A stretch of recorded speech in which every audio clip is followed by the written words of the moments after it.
Sa ating nakaraang vlog ay binyahe natin ang Manila to Iloilo via Estancia. Pero ngayon ay babalik tayo ulit ng Manila pero in another way. At ito ay via Antique. Mas mabilis kaya ang magiging biyahe kung via Antique ang daan? At ano nga ba ang makikita mo kapag dumaan ka sa mga bayan ng Antique? At may bonus pa dahil tayo ay dadaan ng Mindoro hanggang makatawid ulit ng Batangas. Ako nga pala si Makimatic. At tara, samahan niyo ako sa biyahe kong ito. Pero bago ang lahat, please subscribe and hit the notification bell para updated ka pag nag-upload ako ng bagong video.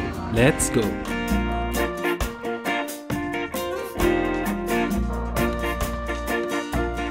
3:30 AM at andito na ako sa Tagbak Bus Terminal. 4 AM ang designated time ng bus.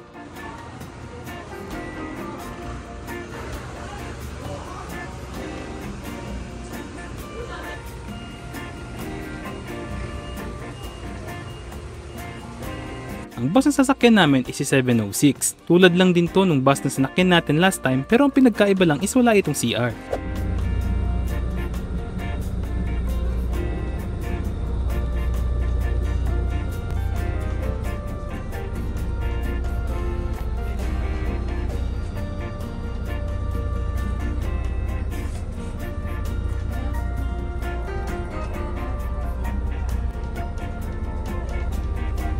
And exactly 4 AM ay moving na kami. Bale from Iloilo City is tatakbo itong bus papuntang Antique at doon pipick up ng mga pasahero.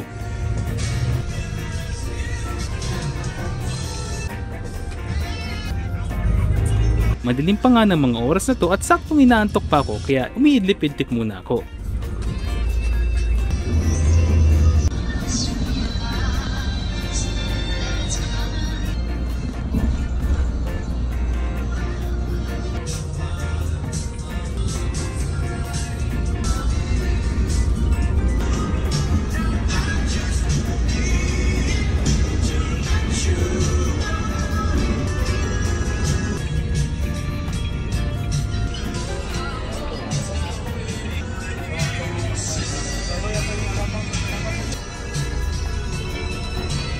Unang stop namin is dito sa Mohon, Iloilo. Mula dito ay 78 kilometers pa bago marating ang unang bayan ng Antique.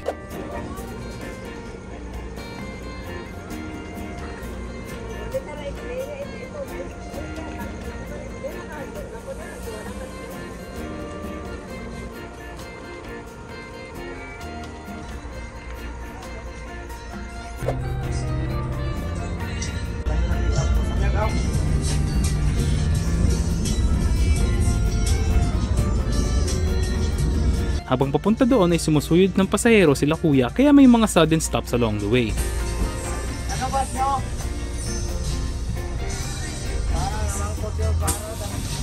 Naabutan namin itong bus ng Alabang TSC na biyahe din pa Manila.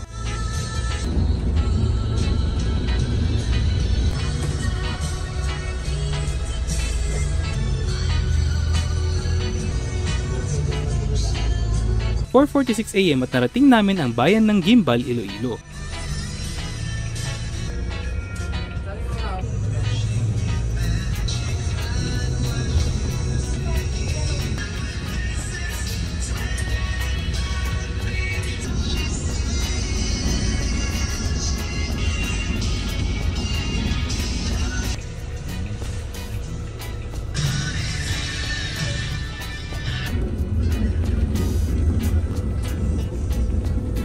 Nagsimula ng umaraw banda dito sa Miagao at San Joaquin, Iloilo.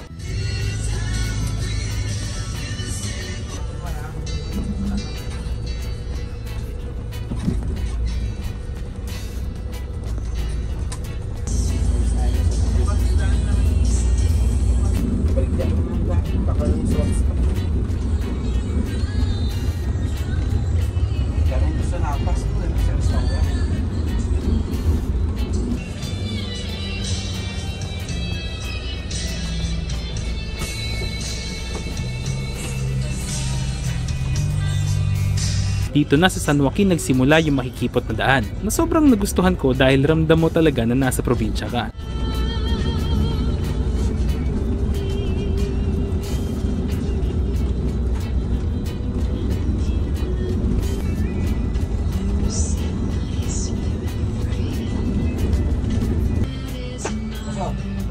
Okay na po, sagpa po.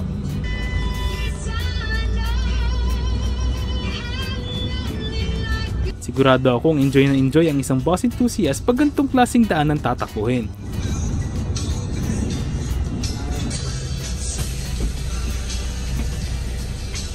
Dito sa Anini, nagsimula magpakita yung mga coastal views. Totoo nga yung kwento sa akin nung papunta pa lang ako na maganda nga yung mga views dito.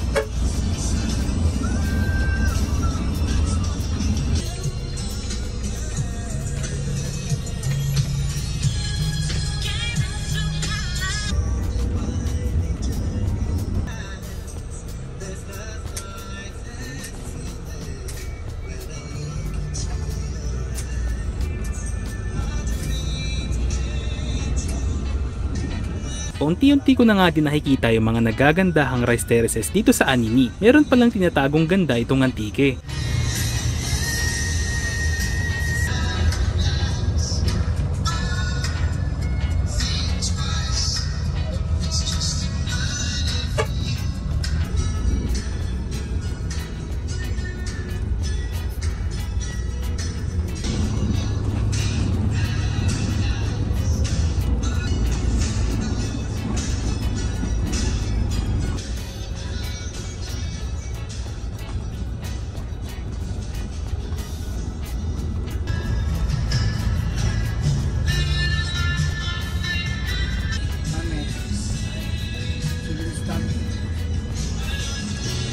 Dumaraw.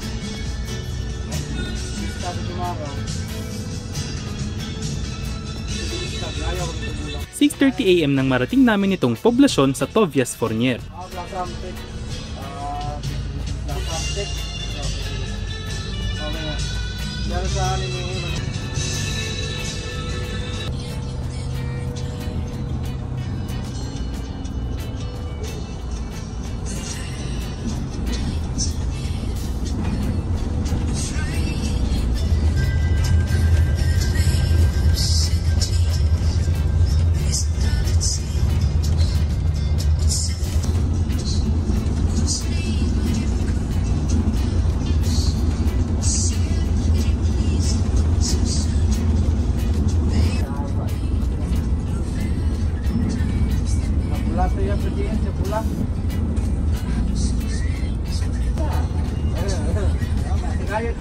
Kaya sa kamatin siya ganito para makalakat mo siya. Ito ba pinili ka ganito? Para makalakat mo siya, ayaw din siya kamatin siya ganito.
AM at nandito na kami sa Hamtik Antique. 163 kilometers pa ang tatakbuhin hanggang makarating ng Navas.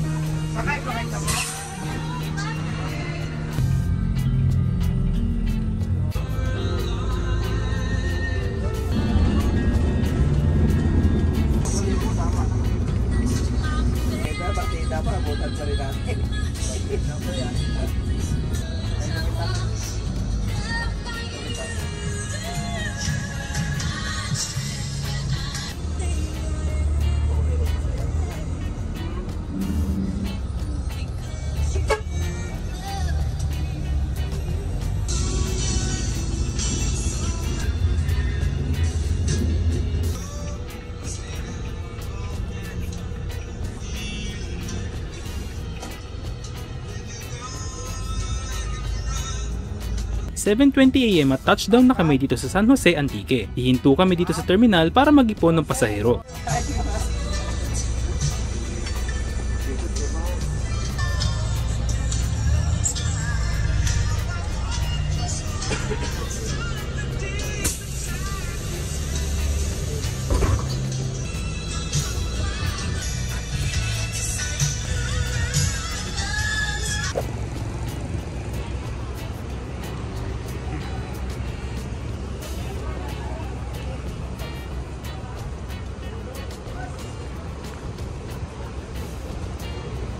After 40 minutes at paalis na kami dito sa terminal. Tuloy-tuloy na ulit ang biyahe nito hanggang makarating ng Bellison, Antique.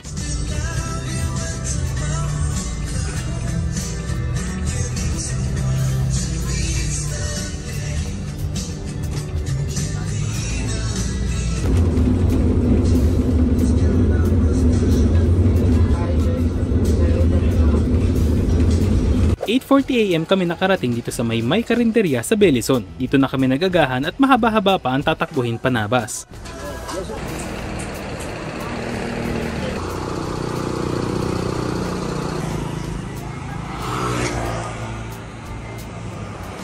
After 20 minutes at rolling na ulit kami. Mabilis ang kain lang para makagayat din kagad.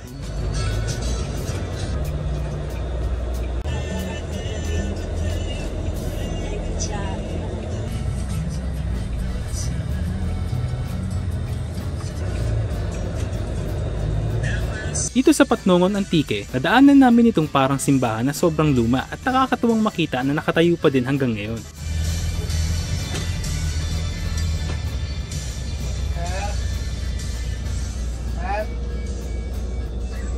Ano ba Patnongon, sir?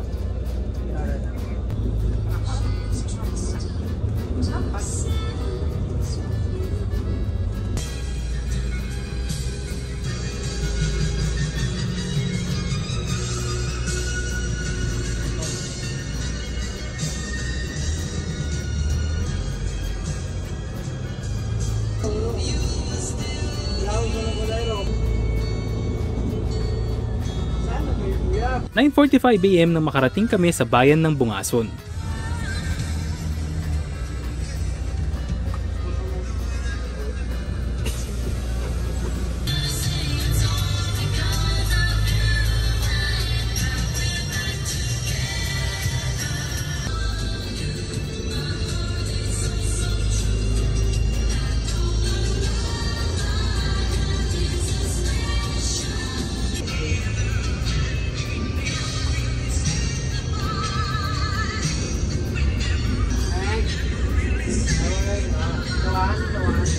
Naabutan nga namin itong bus ng KJAD dito sa Lawaan. Bound to Manila din sila.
11:45 AM at narating namin ang bayan ng Pandan Antique. Ito na yung last diesel stop ng bus hanggang makarating na ng Manila.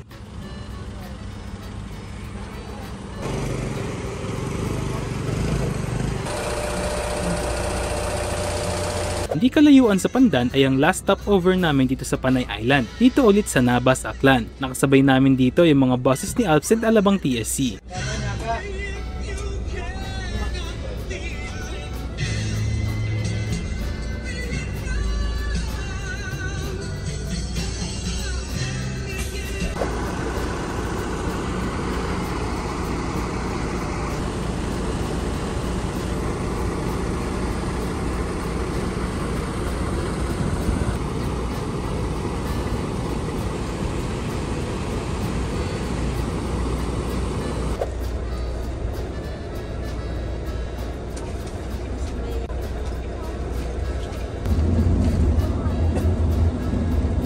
PM at finally nakarating din kami sa Katiklan Port. Dito din na-finalize na kami yung bus na magbabaya Mindoro. And yung other dispatch ng RRCG naman ang diretsyo sa Batangas Port. Pero mas maganda daw na kami ang nagbaya Mindoro dahil mas mabilis daw ang biyahe as per Kuya Driver.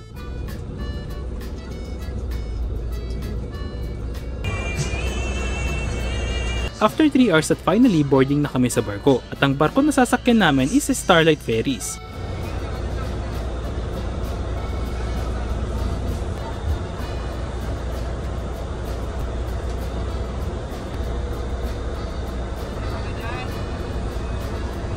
Ito yung unang beses ko na makakasakay sa barko nila. And to my surprise is may air-conditioned section din pala sila and parang theater type yung seats which is very comfortable.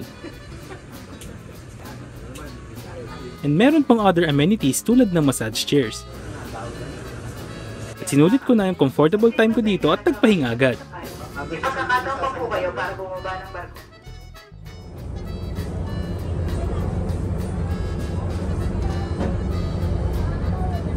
8:48 PM at nakarating na kami sa Dangay Port dito sa Rojas. All in all is inabot ng 4 hours yung biyahe namin from Katiklan papunta dito.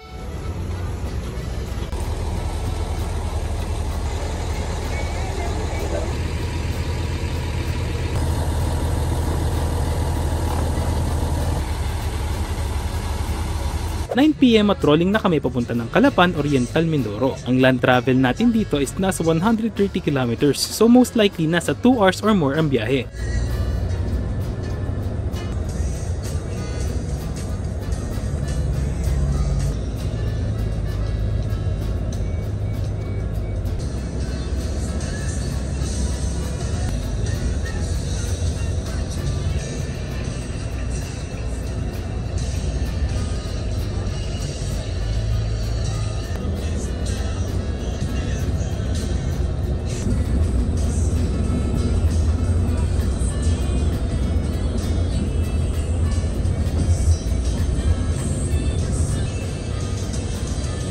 Hirap magpigil ng antok pag smooth manakbo yung bus. Automatic transmission na, naka-air suspension pa. Kaya talagang mapapikita dahil sa smoothness ng pagtakbo nitong bus.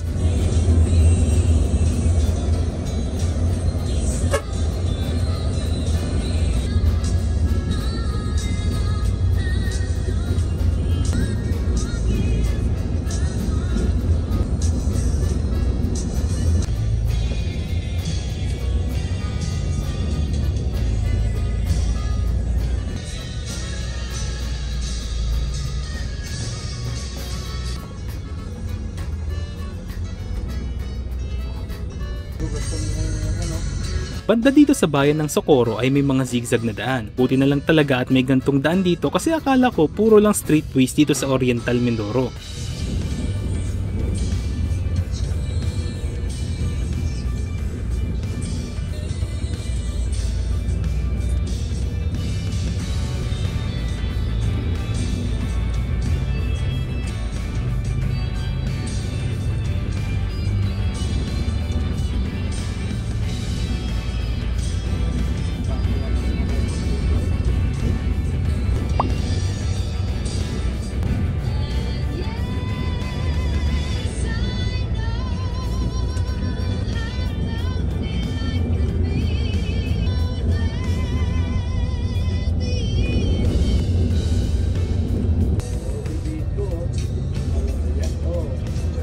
around 11:05 PM at nakarating na kami sa Calapan City.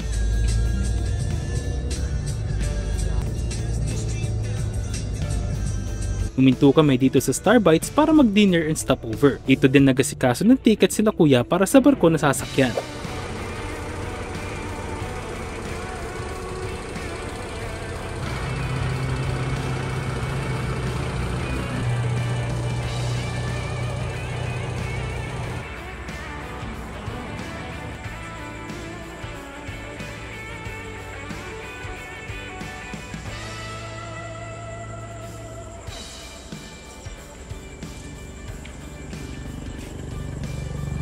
And after 1 hour at papunta na kami mismo sa port ng Calapan.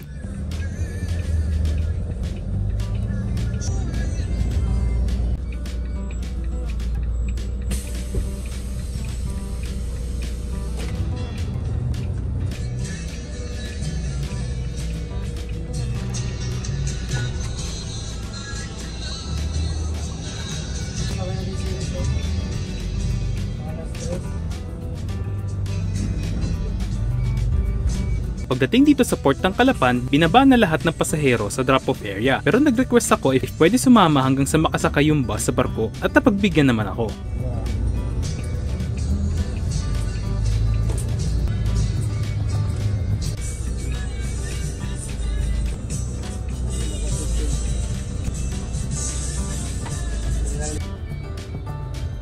Ang barko pala na sasakyan namin isang Starlight Annapolis. Meron din itong air-conditioned area sa loob tulad ng barko from Caticlan to Rojas.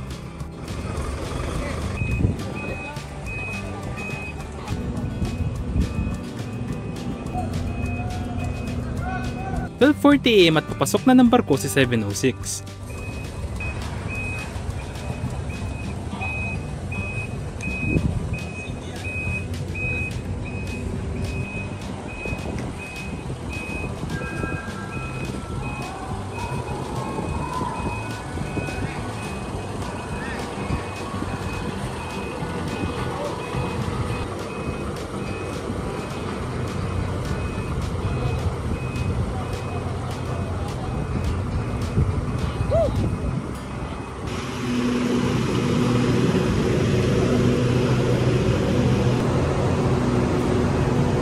Ticket nga pala para dito sa barko is 320 pesos pero included na yan sa pamasahe sa bus.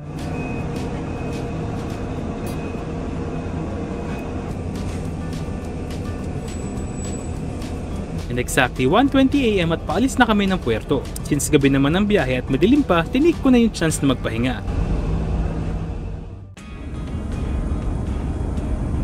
And nakarating kami sa Batangas Port around 4 AM. Inabot ng 2.5 hours ang biyahe papunta dito. Paglabas ng port, diretso na papuntang Alabang and Marikina Terminal.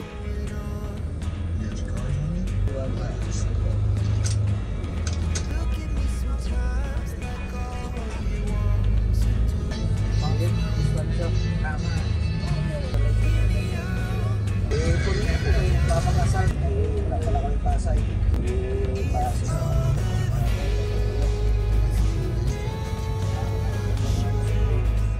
6:15 AM at narating din namin ang Alabang Terminal. Sa Marikina Terminal na ako bababa para mas malapit sa akin.